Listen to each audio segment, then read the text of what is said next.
Saludos amigas y amigos de la revista Medicina y Salud Pública, qué bueno que conectan con nosotros. Soy Grenda Rivera, les doy la bienvenida a esta conversación muy importante. Vamos a estar aprendiendo, conociendo más el cáncer colorectal, pero antes de que se alarmen, activen todas esas preocupaciones, es importante recordar que este tipo de cáncer que ha sido tan temido durante décadas es tratable y es curable. Aquí lo fundamental es diagnosticarlo a tiempo. Por eso es importante que se unan y presten atención a la conversación.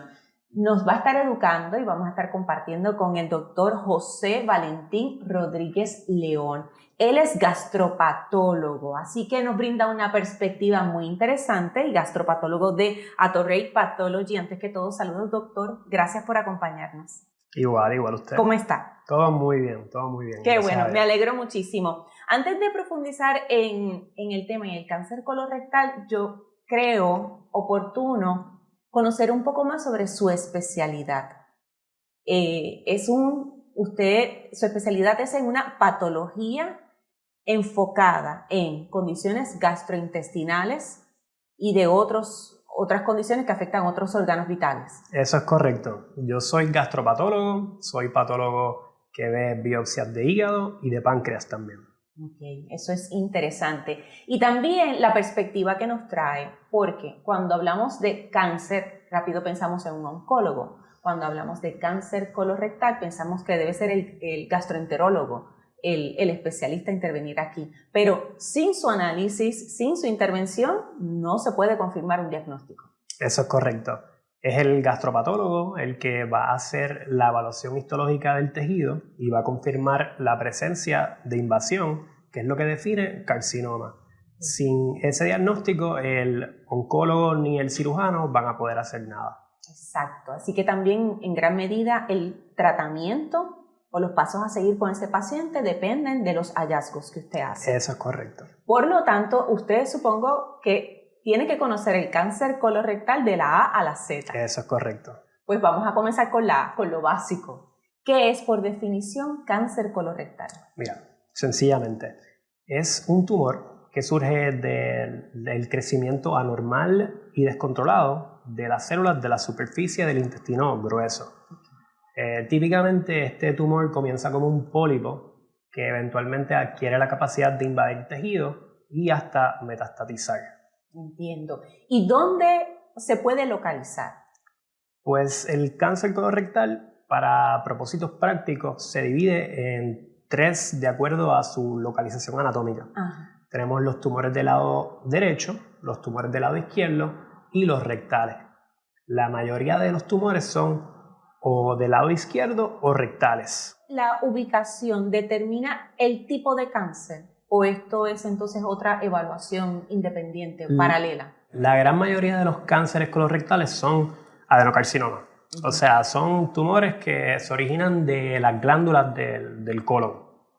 Pero también existen, por ejemplo, otros tumores menos comunes como los neuroendocrinos, los mesenquimales o de tejido blando y linfomas, por ejemplo. Así que estamos hablando de varios tipos de cáncer que afectan el colon. Eso es correcto. Muy bien. ¿Cuáles son los síntomas principales? Supongo que, ¿verdad? Cada tipo de cáncer tiene su número de síntomas, pero en términos generales. Los síntomas clásicos son un cambio en el patrón de defecación. También va a haber sangre excreta, anemia y pérdida de peso. Cuando habla de cambios en el patrón, ¿verdad?, de eliminación o defecación, ¿qué tipo de cambios? ¿En términos de frecuencia? Sí, es un cambio persistente. Puede ser estreñimiento y diarrea. O sea que la persona puede experimentar los opuestos en un periodo corto de tiempo. Eso es correcto. Okay. Obviamente cuando vemos sangre en la excreta eso preocupa a todo el mundo. Sí. Aunque puede haber distintas causas, no necesariamente, ¿verdad?, debido a que hay un tumor. Sí, o sea, hay otros tipos de razones que pueden ocasionar sangre excreta. Lo más común es, por ejemplo, hemorroides. Sí. Pero por eso es bien importante ir al gastroenterólogo para hacer una evaluación clínica y descartar la presencia de un carcinoma. Guíenos a través de ese proceso de cernimiento que usted hace como gastropatólogo. Pues mira, el cernimiento comienza clínicamente. Lo más común es que se le envía al paciente una prueba de sangre oculta en la excreta. También existen métodos radiológicos como la coronografía computarizada o la coronografía virtual y la endoscopía, que eso es la colonoscopía.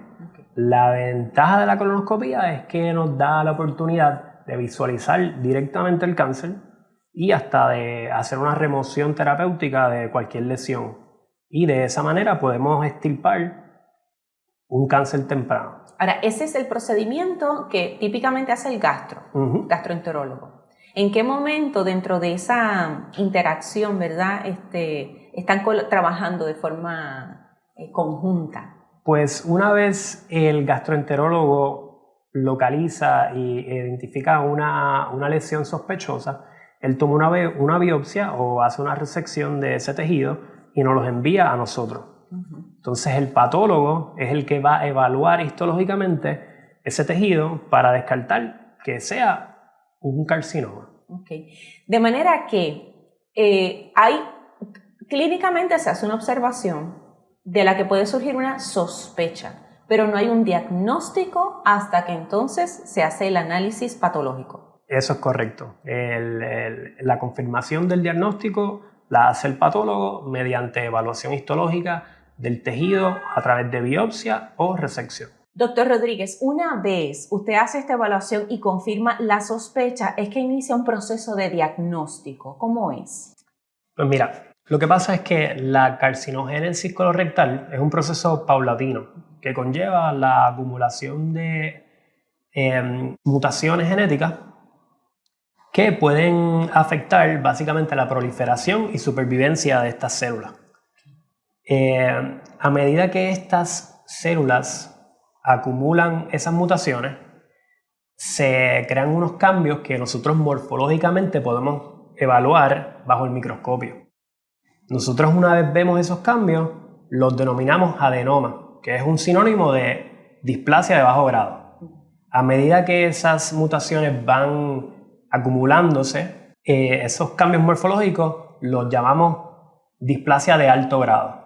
Ya cuando ese cáncer ha alcanzado una capacidad de invadir el tejido, entonces tenemos cáncer invasivo, que es carcinoma. Entiendo. Pero ese es el proceso de evaluación y las conclusiones a las que se pueden llegar.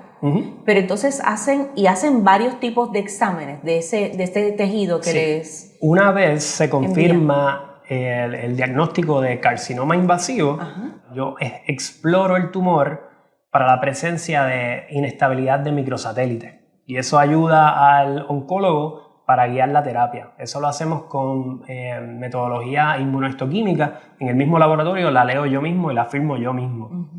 Otras cosas que se pueden hacer es explorar sus características genéticas más allá, identificando mutaciones en genes como BRAF, NRAS y KRAS.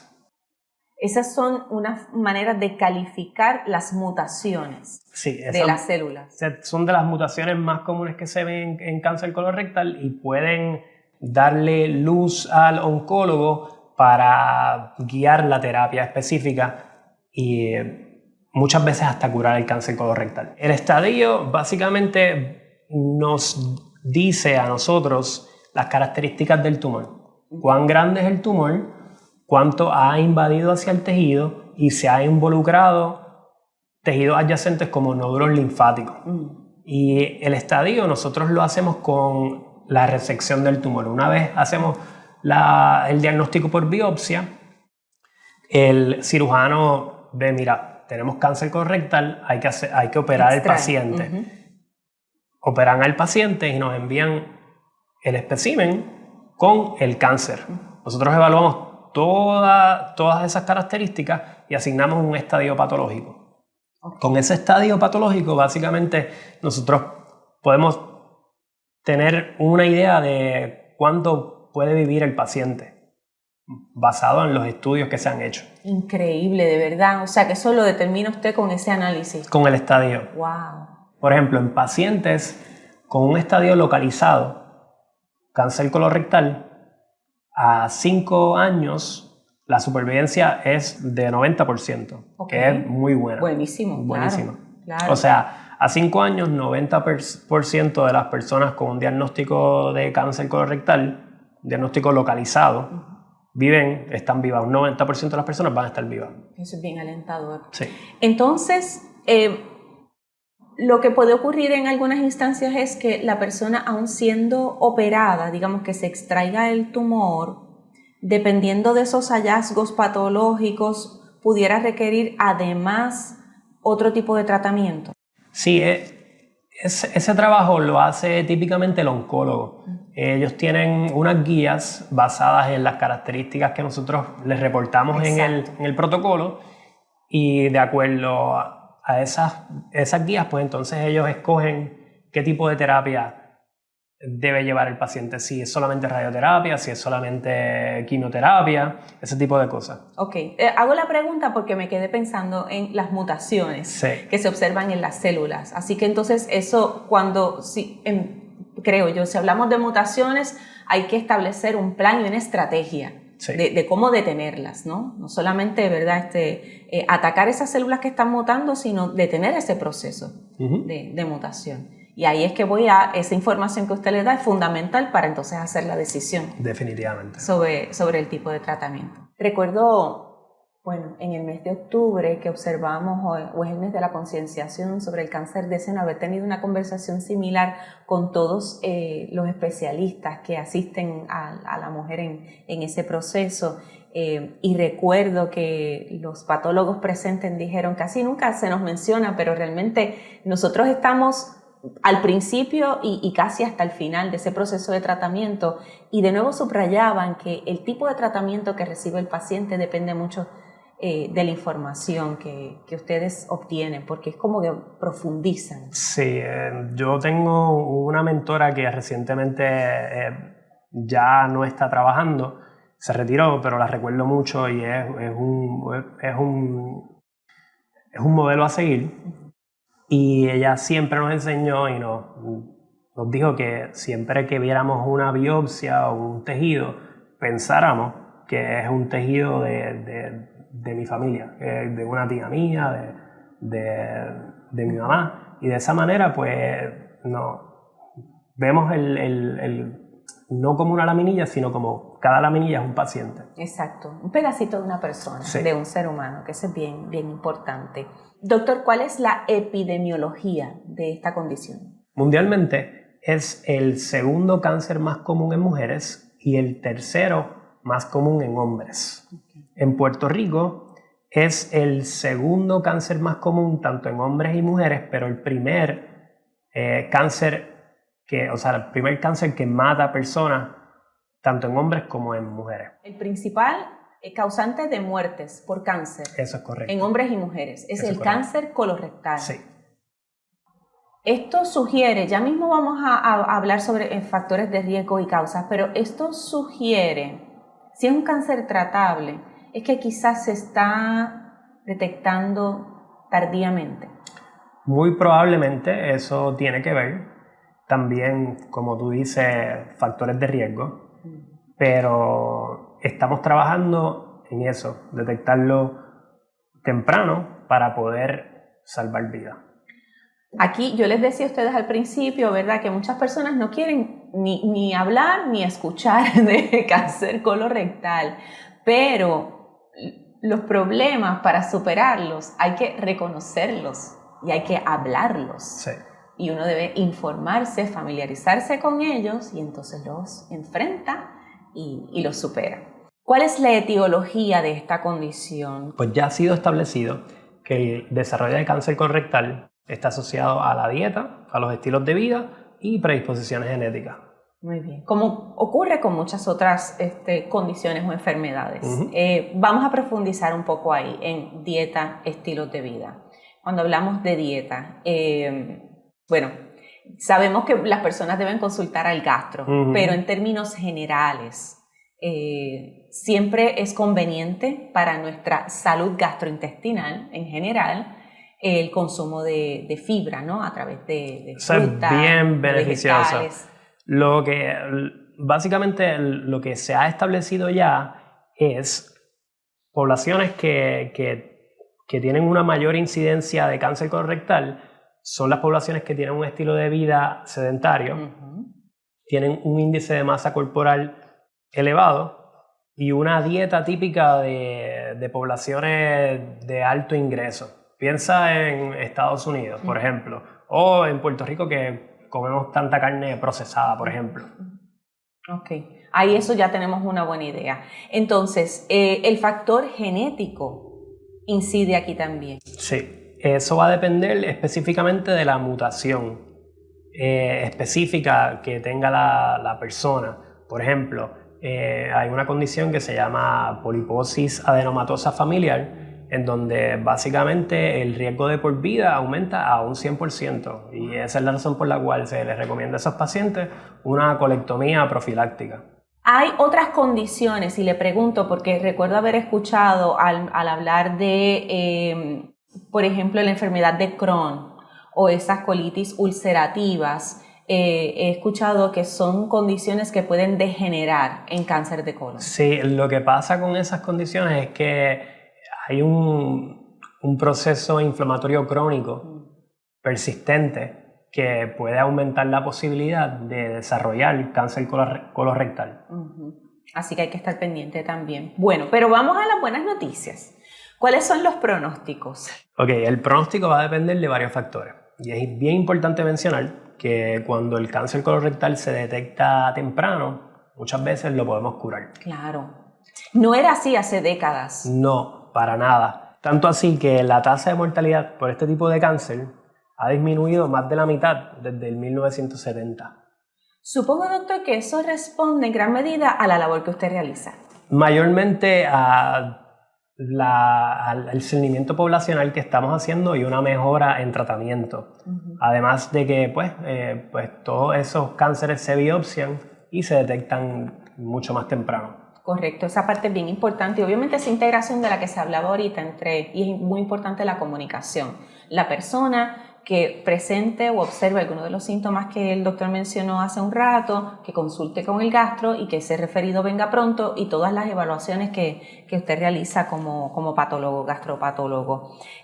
Así que, aunque hace un rato mencionaba que era la principal causa de muerte por cáncer, tanto en hombres como mujeres en Puerto Rico, aún así es una condición que no necesariamente tiene que ser letal. O sea, quizás aquí no se ha logrado todavía documentar el número de casos de personas tratadas que se convierten en sobrevivientes y que no fallecen, ¿verdad? Pero el panorama es alentador. Definitivamente, eso va a depender del estadio.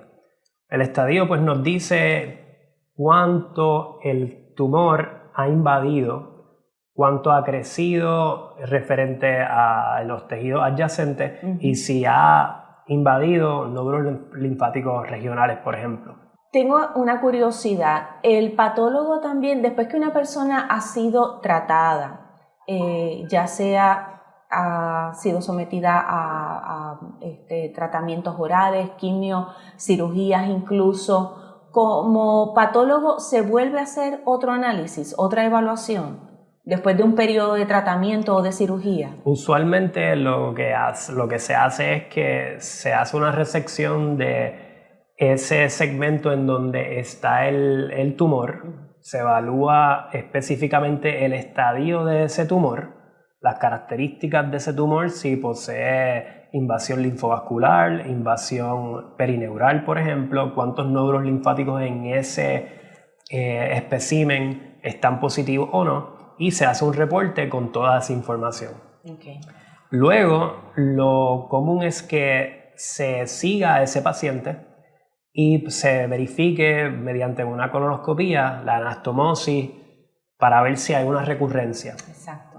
Así que nos van a seguir llegando biopsias del área adyacente de ese tumor para descartar que haya una recurrencia. Es interesante porque de esa manera estamos entonces entendiendo cómo el gastropatólogo ayuda también a identificar o prevenir una recurrencia. Totalmente. Que eso es bien importante, ¿verdad? Si hablamos de un cáncer tratable, curable, es fundamental evitar esa recurrencia y que no sea que una persona haya recibido tratamiento y diga, ya se acabó, me olvidé.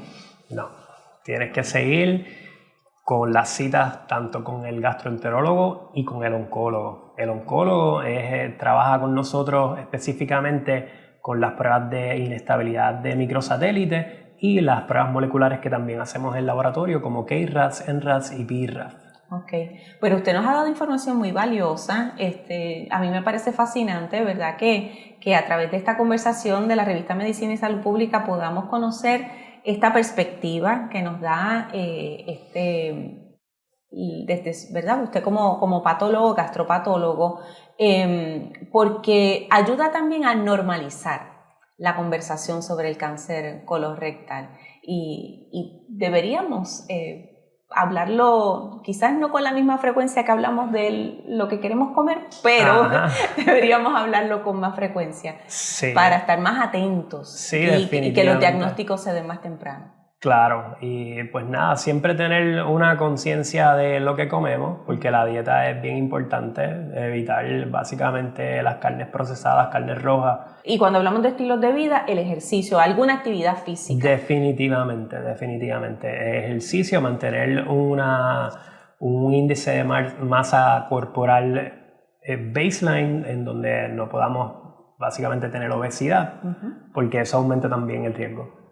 Súper, bueno, esos son consejos que nos dan los especialistas para distintas condiciones. Esto es para mantener una buena salud en general, así que gracias, doctor Rodríguez León, gastropatólogo. Ya conocemos de esto es una subespecialidad, digamos, ¿no? Eso es correcto. Dentro de la patología. Es una subespecialidad dentro de la patología anatómica. Bueno, ya saben que lo pueden contactar en el Atorrey Pathology y es una persona que aunque uno como paciente quizás no ve, pero ¿verdad? Su rol, su evaluación es fundamental en nosotros entonces alcanzar la salud y el bienestar. Así que nuevamente gracias, doctor, por la información y a ustedes también por conectar, pero recuerden, siempre les digo, lo bueno se comparte, así que cuando terminen de ver esta publicación de este video le dan like y luego lo comparten. Será hasta la próxima. Muchas gracias.